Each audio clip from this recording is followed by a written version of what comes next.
Hi guys! Today is Monday, April 15. It's sahod day today. Kaya masaya ang mga sumahod. At kadadating lang namin guys galing ng Bonneville. Nakakapagod. Ang biyahe namin ay 3 hours papunta doon at saka 3 hours pabalik. Dito sa Edmonton mga friend. Meron kaming kinausap na tao, meron kaming chinek na mga bagay-bagay. At ayun, gabi na mga friend 7 na, pero maaraw pa rin sa labas. At sa totoo lang mga friend isa sa mga paborito kong panoorin sa YouTube yung pag-house tour. Nakakatuwa yung mga bahay nila, gusto kong panoorin yung mga basta yung mga nakakaaliw na panonoorin mo yung kanilang mga dream home. Pinapanood ko yung mga artista, yung mga well-known na tao. Ang lalaki ng bahay nila. Alam mo yun, nakakatuwa. Tapos meron din ako mga pinapanood na mga vlogger, mga friend na hina-house tour nila yung bahay nila. Di ba nakakahanga, nakakatuwa. Naaaliw ako sa kanila. Tsaka talagang dapat sila nga i-idol kasi nga alam mo yung naisinop nila yung pera nila tapos bumili sila ng bahay nila na hawakan nila ng maayos yung mga finances nila, nag-invest sila sa bahay nila, nag-invest sila sa mga properties nila. Gustong-gusto ko yung panoorin mga friend, no? Tuwang-tuwa ako sa mga ganun, tapos sinishare nila yung buhay nila, sinishare nila kung paano nila na-achieve yung ganung goals. Gustong-gusto ko yun, panoorin sila. Isa yun sa mga list ng mga lagi kong binabrowse sa YouTube. Ang napansin ko lang, kapag ang mga well-known na tao, mga artista na tao, kasi artista nga naman sila, di ba? Kapag nag-present sila ng house tour nila, talaga naman ang nakakaaliw, nakakahanga-hanga. I-compare mo dun sa isang tao na simple lang na nag-house tour. Ang dating parang ang weird. Tapos parang, ay, ang yabang naman. Parang ganon. Tapos, yung isang simpleng tao lang na nag-house tour, parang show off na or hambog na. Kasi, ewan ko, bakit ganon? Hindi ko rin mag-gets eh. Kasi, siguro yung pangarap ko kasi yung mga friend na isang araw, sana mag-house tour din ako.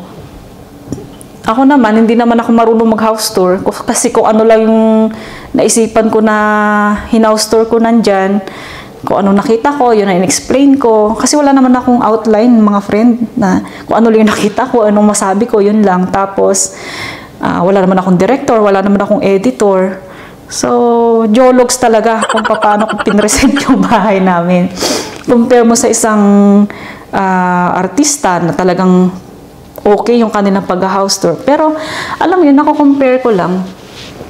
Bakit yung expectation ng tao talaga sa'yo, may standard sila. Na kapag simpleng tao ka lang, at nag-present ka ng medyo magandang bahay, parang hindi ka tanggap-tanggap. Parang weird nga. parang weird nga, di ba? Yung isang ordinaryong tao, nag-present ng house tour niya, parang ang dating hambog ang dating, ganun. Ang yabang na, ang hambog. Pero mga friend, hindi ko naman inasahan na hanga kayo nga sa pagpe-present ko ng house tour. Kasi nga, hindi naman ako marunong mag-house tour. Hindi ko nga alam na hindi ko nga alam na mapapansin sa YouTube yung house tour ko Di ba? Hindi ko na akala isang araw na lang may nag-comment na. Kaya meron ng mga nag-share, ganon. Alam mo yun mga friend, kulang na lang talaga sabihin sa akin na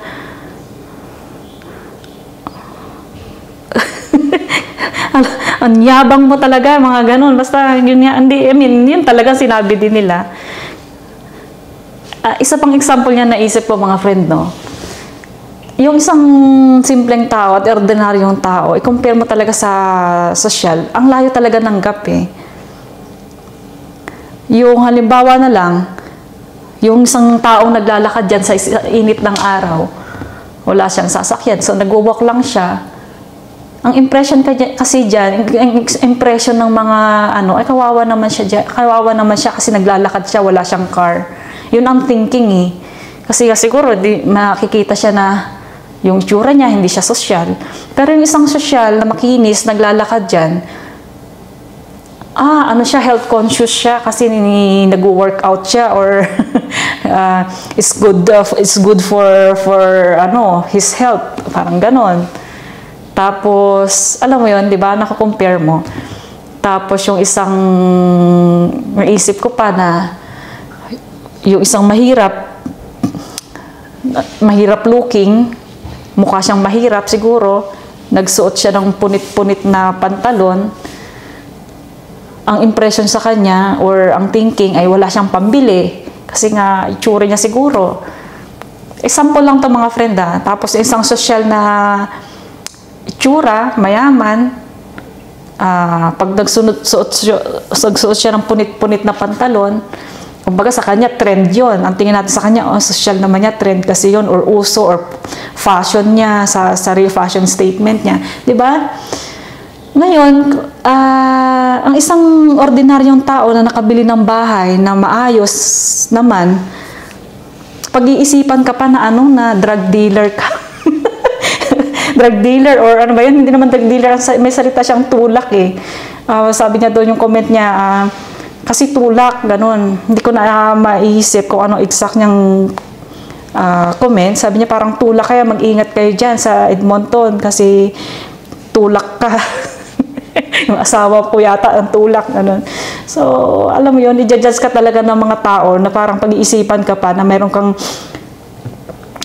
illegalities na ginagawa or meron kang parang kahina-hinalang pinag-iisipan ka pa na may kahina-hinala kang ginagawa. Alam yung mga ganun.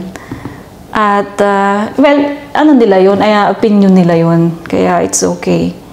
Pero naiko-compare ko lang na isang pangkaraniwang tao, isang pangkaraniwan, simpleng tao at ordinaryong tao, kapag ayan ay nakabili ng halimbawa ng umunlad na siya or nakabili na rin siya ng bag niya na LV. Pero alam mo ang tingin ng tao sa LV niya parang galing pa rin ng ano. Parang hindi pa rin, parang galing pa rin ng Green Hills.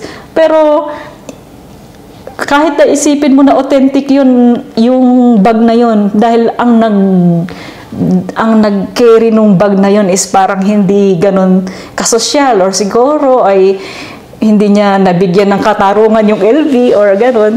Pero parang hindi sila maniniwala na authentic yung LV na yon, yung kanyang bag na yon.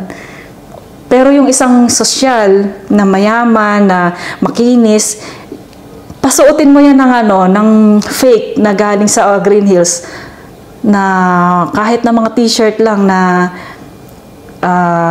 fake. Class B, ano ba yung class A ba yun? Na mga ganon sa Green Hills. Kasi pabala ko nga bumili doon pag uwi ko eh. ng mga ganon-ganon eh. Di ba parang social siya kasi nga, it's authentic. Kasi kahit na hindi naman siya authentic na bag or mga stuff niya. Ang isang social, pag pinagsuot mo siya ng mga ganon, nadadala niya kasi nakikerry niya. Ano mo yun? At